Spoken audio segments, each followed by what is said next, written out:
Hi, this is Hank reporting from Kyiv, and this is my update on Russian-Ukrainian war. Let's see what happened around Ukraine in the last 24 hours. Greetings for a dictator. One of two largest oil depots is on fire. American soldier received an award. The previous night was intense because today terrorist number 1, Vladimir Putin, celebrates his birthday. The old man turns 72.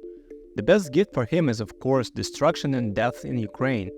If you have watched at least one of his speeches in recent years, you might have noticed that it seems that he has no emphasis at all. As a photographer, I pay attention to facial expressions, body language, and how a person speaks. This can be even more interesting than the words themselves. The same can be said about charisma. Putin has negative charisma.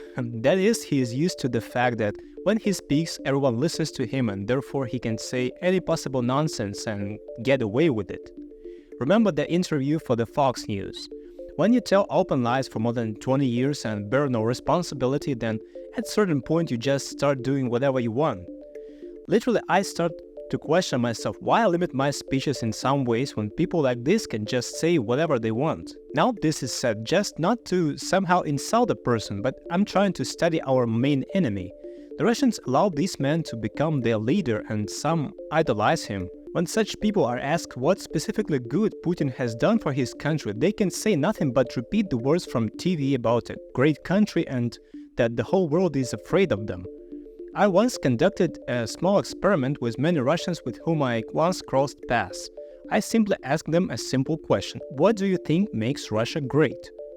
This is not an insult, but a simple direct question to which I would like to receive a direct answer with some facts maybe. Most often they appeal to the size and wealth of the country. Again, I do not want to humiliate anyone now. This is literally my small personal research. If you ask Ukrainians what is the greatness of Ukraine, then first of all it will sound strange because we do not position ourselves as a great country or an empire or a world leader. Secondly, Ukrainians will most likely tell you what they like about their country or what our achievements are. But again, I don't feel like we express any idea of number one country in the world like Russians do. So, Putin is 72 years old. The day before, Russians happily launched Shaheds at Ukraine all night long, and in the morning they added 3 hypersonic Kinjal missiles, each one priced above $10 million. One of them was shot down not far from me, and our windows were shaking and our car alarms were howling. If we return to the question of our opponent's greatness, can it be considered greatness that you just terrorize a neighboring country? Children are hiding in basements, people are cursing you, civilized countries are seizing trade and communication. Now I'll say something a little strange, and I feel sorry for Putin as a person.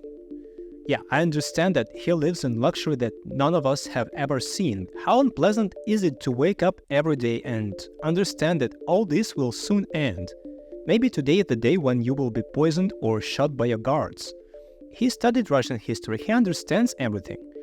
He fears for his life, he fears for his loved ones. He doesn't even officially recognize his 2 daughters, calling them these women, and generally denying the existence of an illegitimate third one, daughter Luisa, denying the relationship with his woman Alina Kabaeva, who, according to rumors, gave birth to his sons. He surrounded himself with narrow-minded and corrupt people so that they in no way surpass him. The whole country looks like a giant concentration camp. How stressful is it to live like this? A year ago, we congratulated him with the attack on the Crimean bridge, after which they practically stopped using it for transporting heavy equipment and large batches of ammunition. I wonder how we will congratulate him today. I'll keep you informed.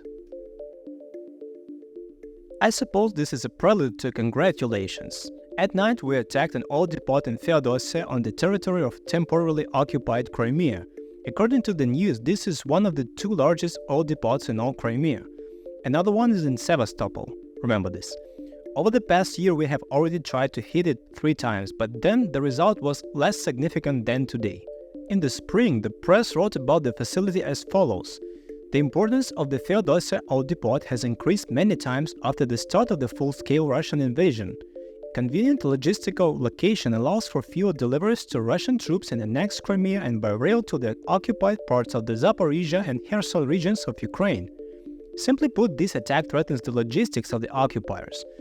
I'm just sorry that the environment suffers from such burning fuel, but otherwise it's a lucky hit.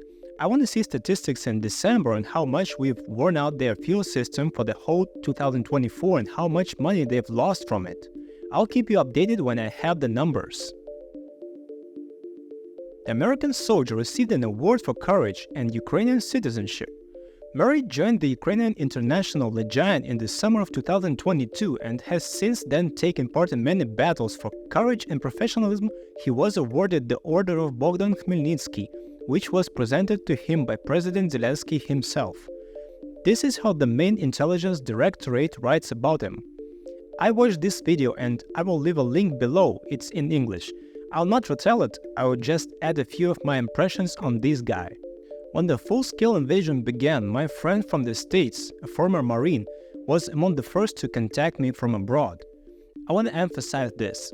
My former friends from Russia who lived there, they were not so actively worried about me as the American, whom we have not even met in person. I cannot tell the whole story yet, maybe later he will allow me to share the details. I'll say that it is really important how America, among others, supports Ukraine in this war.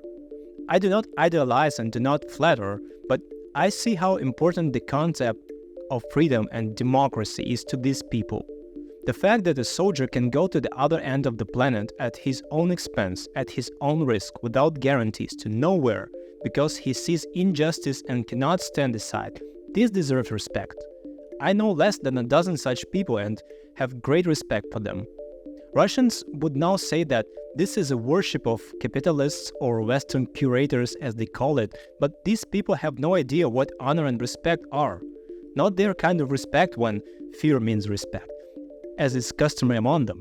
Those who shoot unarmed prisoners of war, destroy nature, fire missiles at houses with sleeping children at night have no idea what a genuine honor is.